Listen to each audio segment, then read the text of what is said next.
Alô, Libeloite, tudo bom com vocês?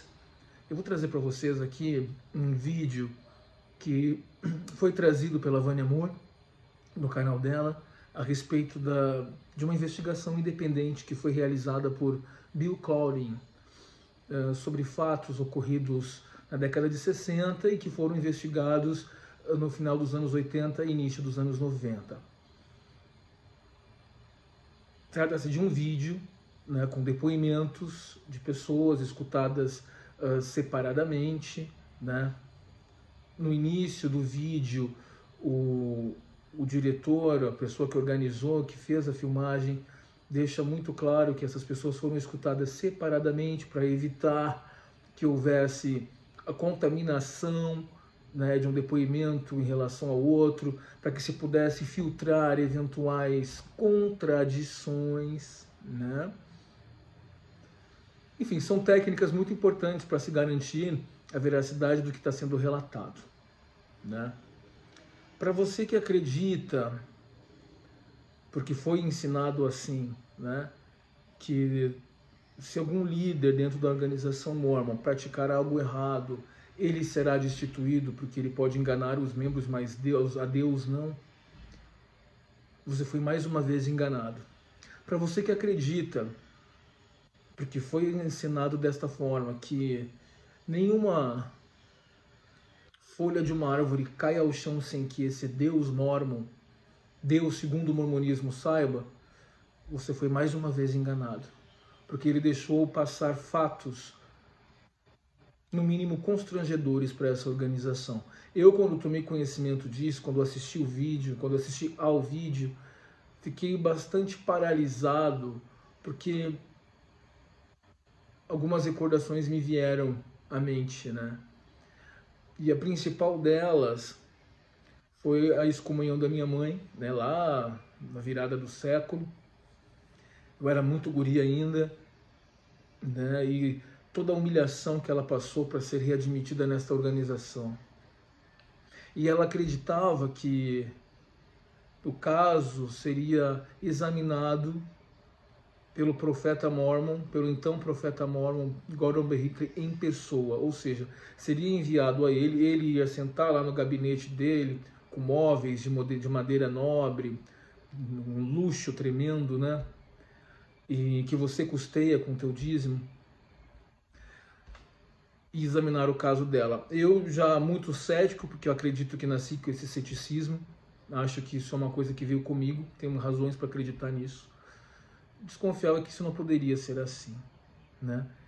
Me veio também à mente os momentos em que eu me censurava por ter feito algo que não deveria fazer, porque julgava ser muito errado. Por exemplo, falar um palavrão, por exemplo, falar o nome de Deus em vão, por exemplo, me masturbar. Eu sentia que aquilo era abominável diante de Deus. Mas o tempo passa e a gente desperta, né? Eu espero que você aí do outro lado já tenha passado por esses momentos na vida.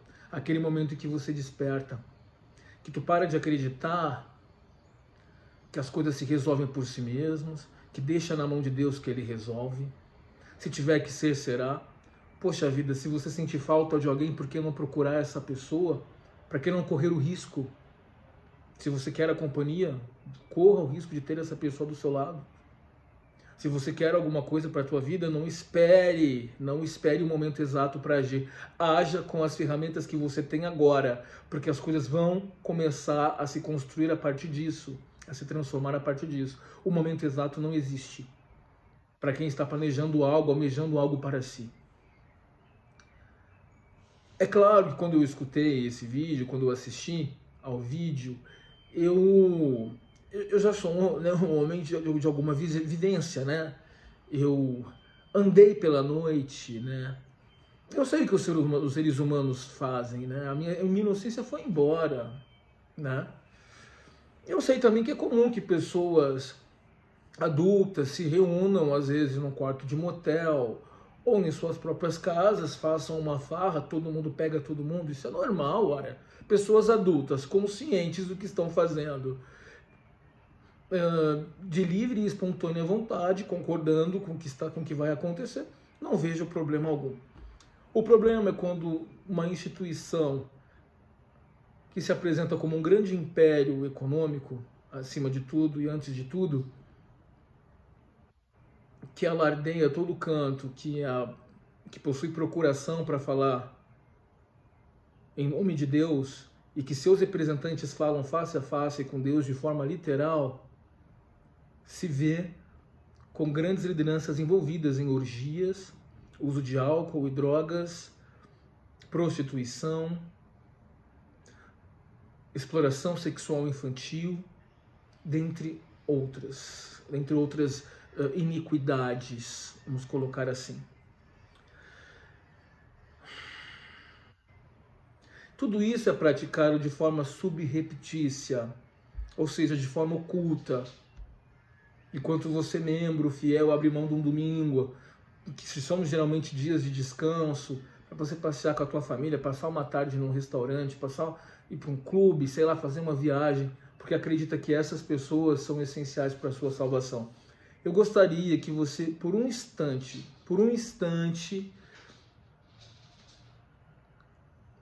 baixasse essa defesa que você está erguendo para defender as suas convicções e o seu ponto de vista. E receba essa informação. E faça uma investigação pessoal sobre isso, né? A minha inclinação aqui seria fazer afirmações categóricas no sentido de que isso tudo procede e é verdade, né?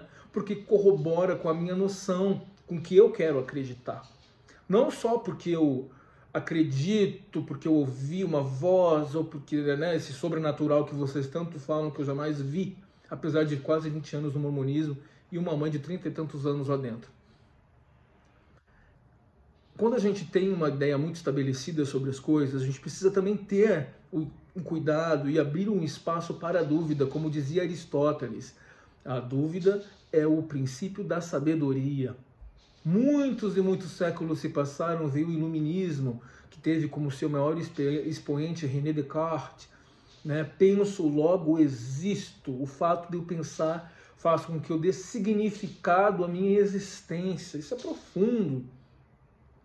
Isso é muito crucial para dizer que você efetivamente existe. Será que você não está sendo manobrado? Será que o teu cérebro não foi lavado? A gente precisa se questionar sobre isso o tempo todo, em especial nos dias de hoje, em que a informação nos chega de forma tão rápida e muitas vezes sem filtro algum, né? Então, cada vez mais é difícil distinguir o certo do errado. Quem diria, hein, que em tempos de grandes transformações tecnológicas, hoje a informação seria um grande problema.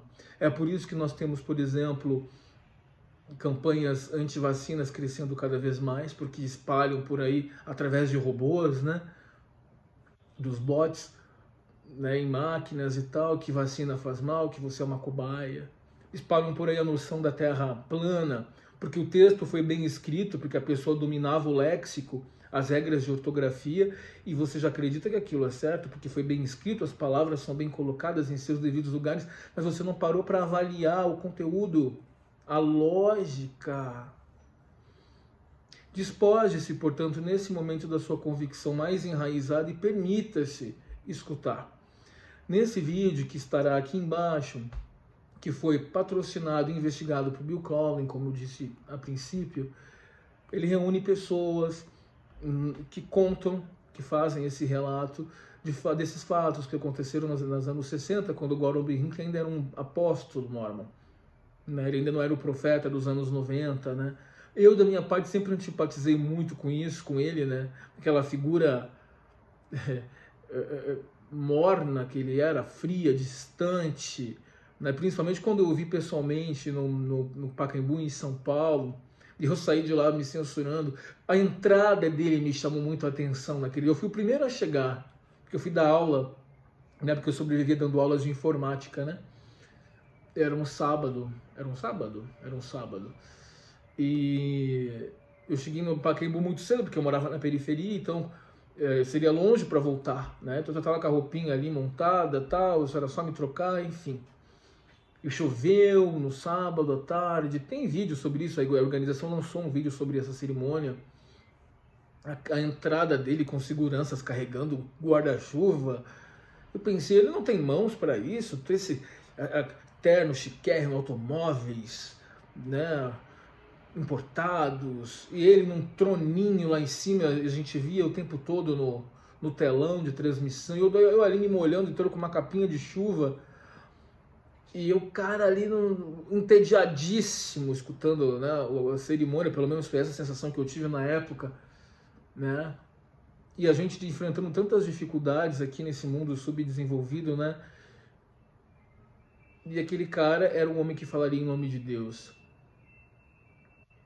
Lembrando que foi esse mesmo cara que, em uma palestra para jovens soldados, orientou-os a não fazerem sexo, mas a fazerem guerra. Foi esse mesmo cara que, quando da invasão do Iraque pelos americanos, sob o comando de George W. Bush, comparou norte-americanos com nefitas e iraquianos aos lamanitas, dizendo que aquela era uma guerra do bem contra o mal. Os americanos, como sempre, tão bonzinhos, né?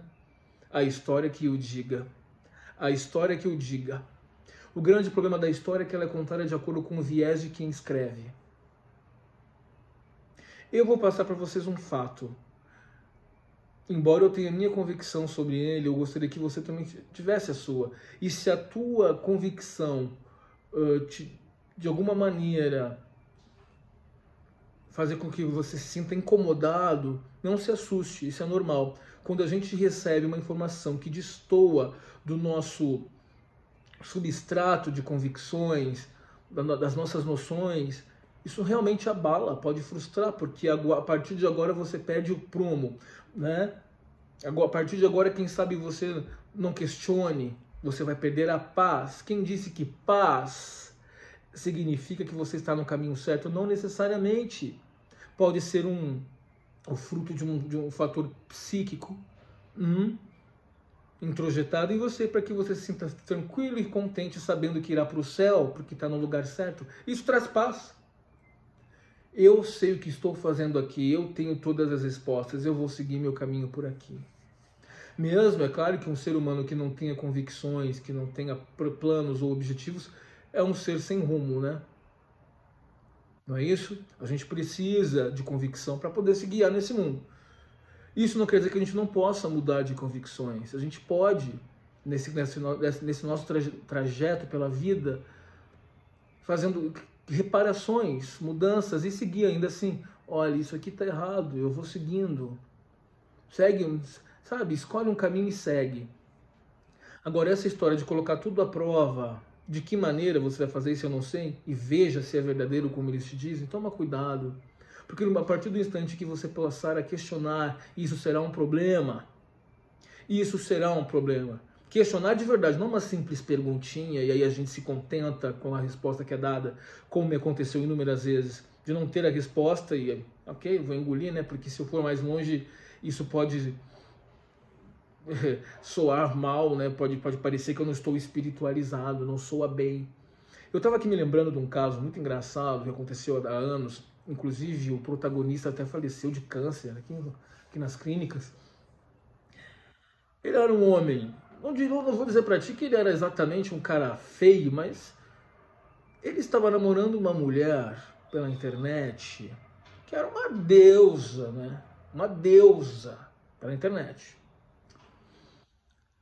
Russa, loura, todo o estereótipo da mulher loira, bunduda, peituda, né? Assim, ele estava alucinado. Eu era amigo do filho dele, né?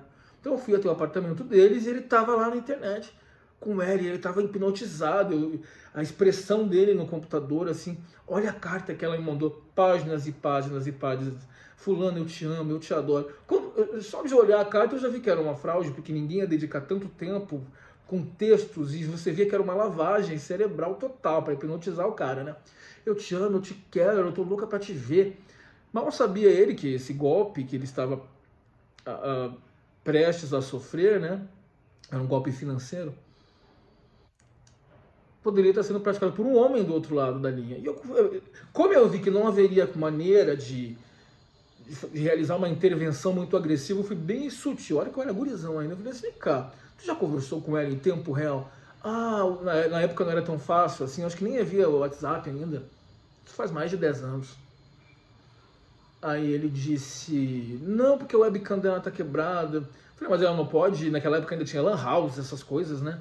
Não, mas é na Rússia é complicado. Olha como ele foi se agarrando à ilusão e não deixar. E ficou refratário, né? Refratário, resistente, impermeável. Não queria receber nenhuma informação que fizesse com que ele perdesse a ilusão de ter aquela mulher.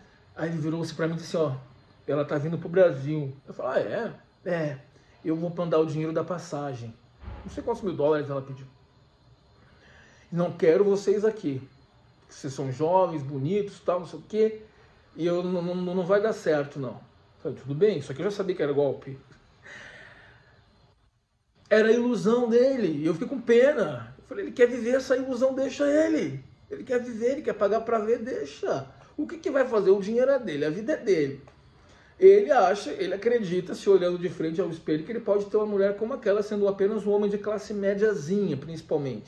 Se fosse um mega empresário, quem sabe, né? E,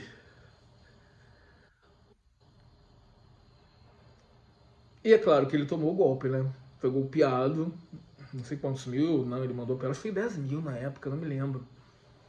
Eu falei: fulano, mas é óbvio, né? Cai na real, cara. Houve um cara também, um jogador aí de voleibol, que acreditava que estava namorando o nome dele era Roberto Casaniga. Ele passou 15 anos achando que namorava nada mais, nada menos do que Alessandra Ambrosio. Ele doou 700 mil euros, quase 5 milhões de reais para ela, sem jamais ter conversado com ela em tempo real, mesmo dispondo de tecnologias para isso. A pessoa não quer perder a ilusão. Sabe aqueles sonhos que você tem, aquelas ideias que a gente tem, que você tá num lugar bacana, que não sei o quê, que você tá cheio de dinheiro. A gente tem que tomar cuidado, é legal sonhar, é bom, né? Que traz até uma certa paz, você se projetando naquele lugar que você queria ter. Mas cuidado para não levar isso muito a sério. Se a pessoa quer se agarrar à ilusão dela, moral da história, não há nada que eu possa fazer. A informação está aí, a informação está disponível. É claro que os Mormons tem um alcance muito maior que nós, mas se você pesquisar, você chega até a gente. Pessoas que, como eu, como outras aí, que fazem um trabalho fantástico, melhores até do que o meu, trabalhos melhores do que o meu,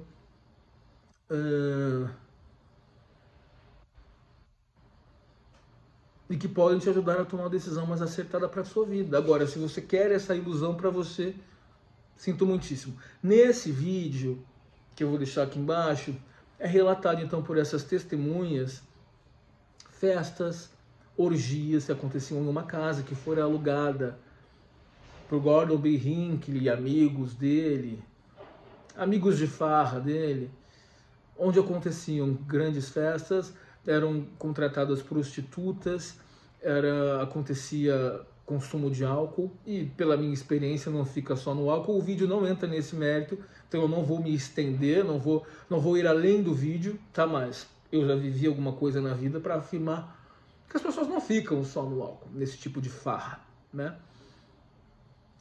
E o vídeo também afirma que ele tinha relacionamentos homossexuais, até um homem já moribundo, portador do vírus da AIDS, relatando que esteve envolvido com eles. O cara está numa situação bem degradada, praticamente no leito de morte já, né? E ele diz que ele esteve envolvido com o Gordon B. Hinckley, e entra em detalhes, né? Ele diz que o Gordon B. Hinckley gostava de fazer tudo na cama, de ser ativo, passivo, etc. tal. Que ele gostava também de ter relacionamentos homossexuais com adolescentes de 13, 14 anos. Tá? Menores de idade, portanto, o que é proibido por lei. Há inúmeros relatos, inclusive relatos de lavagem de dinheiro, usando como comércios locais para que fosse lavado o dinheiro, né? Farras, orgias, bebedeiras, sexo grupal, sexo homossexual, sexo com prostitutas. Gordon B. Hinckley é o que traz esse vídeo. A ilusão a gente tem, vive quem quer, faz quem quer. Eu, diante de revelações como essa, eu tomaria um certo cuidado, eu repensaria a minha crença, sinceramente. Bill Cowling, quem foi investigado, disse que naquele momento em que as investigações estavam ocorrendo, ele foi excomungado, ele estava em vias de ser excomungado por trazer isso à luz. Por que organizar? Algumas perguntas, né, emergem de forma impositiva, né? A organização investigou os fatos? Por que a família de Gordon B. Hinckley provavelmente tomou conhecimento dos fatos, mas por que não processou o autor do vídeo? De alguém que expõe fatos tão embaraçosos. Veja bem, se trata de difamação, isso, a consequência é grave, né? O nosso Código Penal é 138, 139 e 140, os crimes contra a honra, gravíssimo. Né? Você está sendo difamado, caluniado até, e você não toma nenhuma providência. A organização, por sua vez, faz vistas grossas porque ela prefere não tocar no assunto para abafar. Né? Se você falar sobre isso, você dá repercussão. Gera, portanto, engajamento. Então, eles não querem. Qual foi a postura que a organização Mormon assumiu diante de fatos tão reveladores? Será que esses fatos são pontuais? Será que isso acontece o tempo todo? São perguntas que você deve se fazer. Esse cara está colocando, essas pessoas estão se expondo, colocando a cara, assinando, subscrevendo um vídeo que faz revelações bombásticas sobre a alta liderança eclesiástica, correndo aí risco de serem processadas, investigadas, riscos de represálias de todos os tipos, porque afinal de contas a gente não sabe com quem a gente está lidando. E, entretanto, essas pessoas estão ali naquele vídeo. É um tipo de difamação complicada. Você vai dar a sua cara. Uma coisa é você se ocultar na internet e insultar as pessoas, difamá-las. Outra coisa é você colocar o teu rosto ali. Então, tem credibilidade. Entendeu? Tem credibilidade. E a gente precisa sim estar abertos para mudar de opinião sobre as coisas. E constatar que as pessoas não são o que elas dizem ser. Muito pelo contrário. Maquiavel ensinava, Maquiavel, o autor da obra O Príncipe, em que ele ensina o rei, né, da Itália a governar. Ele disse, você não precisa ser nada, apenas fingir que é. Daí surge o maquiavelismo, né, maquiavélico, né? Organizações, grandes conglomerados econômicos, impérios financeiros, essa liderança privilegiada que desfruta das benesses enquanto você se encarrega de arcar com tudo isso economicamente, com seu tempo. Ah, mas eles viajam o mundo pregando em hotéis excelentes, uma frota de carros luxuosa, excelentes roupas, excelentes jantares, excelentes salários. Já foi desmentido aqui. Essas pessoas são sim remuneradas. Thomas S. Monson, por exemplo, construiu toda a sua fortuna dentro da organização Mormon, porque ele apenas trabalhou lá. Teve pouquíssima experiência profissional em outras empresas. Ele era um homem rico, pode-se dizer. Há reportagem sobre isso. Da minha parte, como eu disse a princípio, né, as pessoas são adultas, fazem o que querem, tem que aproveitar a vida mesmo, né? Porque por que sentir prazer é tão errado? Agora, desde que as pessoas sejam adultas, conscientes, responsáveis pelo que estão fazendo. E desde que eu não esteja enganando ninguém com isso, aferindo vantagens. Essas são as pessoas que te julgam. Essas são as pessoas às quais você se reporta para confessar os teus mínimos pecados. Você revela a tua intimidade, a tua privacidade exposta. E, entretanto, você é excomungado. Em relação a eles, nada acontece. É óbvio que eles não querem passar por esse constrangimento de ter que excomungar uma alta liderança. Isso aconteceu raramente, apenas quando os fatos foram expostos. O papel da organização seria posicionar-se em relação a isso. Seria muito interessante que a gente conseguisse dar visibilidade a esse vídeo, né? Que ele realmente gerasse o engajamento que merece, para que a organização se posicione Agora, a gente pode realizar as próprias investigações, não deve ser difícil. Esses fatos foram apurados ainda na década de 80, 90. Embora ocorridos nos anos 60, tá cheio de gente viva aí, gente. As criancinhas, os adolescentes que estavam lá envolvidos, que eram atraídos para esses locais. E a Igreja Mórmon, entretanto, investe contra homossexuais. Quantos e quantos óbitos porque Deus não te ama, por você ser do jeito que você é. Os pais que expulsam os filhos de casa e, entretanto, no domingo estão lá esquentando a bunda na cadeira, ouvindo um bando de baboseira, né? E os seus filhos nas ruas, sabe-se lá onde. Esse é o amor cristão dessas pessoas.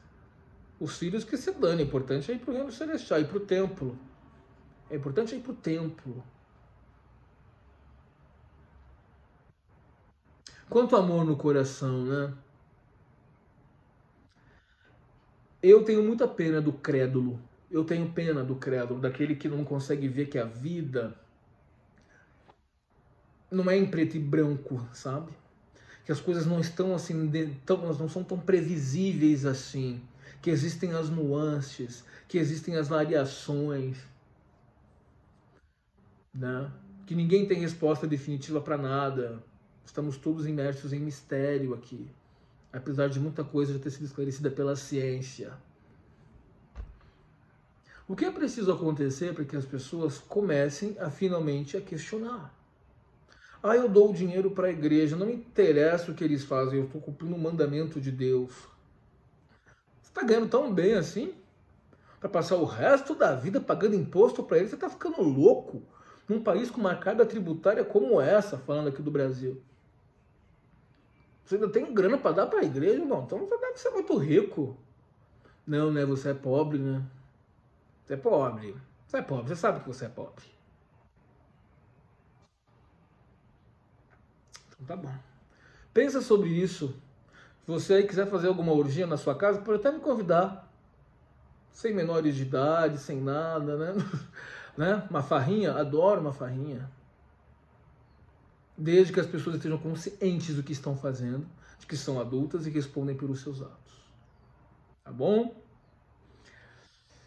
Meu amigo, tem gente que vive e tem gente que não vive, né? Porque uma vida, às vezes, entregue a dissipações, fazendo muita merda, farra em cima de farra, é muito mais válida do que uma vida esquentando banco de igreja, né? Ouvindo historinha para boi dormir, conversinha, os humilhados serão exaltados, os que choram serão consolados, os últimos serão os primeiros. Espero que eu viva para ver esse dia. Ah, eu espero. Mas ele não virá, lamentavelmente. Para aqueles que acreditam, para mim é ótimo, né? Me assusta, assim, a frase dos irmãos Karamazov. Dostoiévski, claro. Se Deus não existe, então tudo é permitido. Essas pessoas que estão em frente dessas igrejas ricas e poderosas praticam essa máxima. Deus não existe mesmo, eu sei o que eu estou fazendo aqui, esse negócio aqui é muito lucrativo, eu vou farrear com o dinheiro dos outros. Só um instante. Eu vou farrear mesmo. Deus não existe, então tudo é permitido. Eu tenho um certo receio dessa frase, né? Porque é um pouco triste não acreditar em nada e ao mesmo tempo perigoso, porque do que será que eu sou capaz de fazer se eu não acreditar que haverá que haverá pelo menos a lei do retorno, né? Já parou para pensar nisso? Cuidem-se, nos falamos em breve. Beijo, me liga, bisda. Tchau.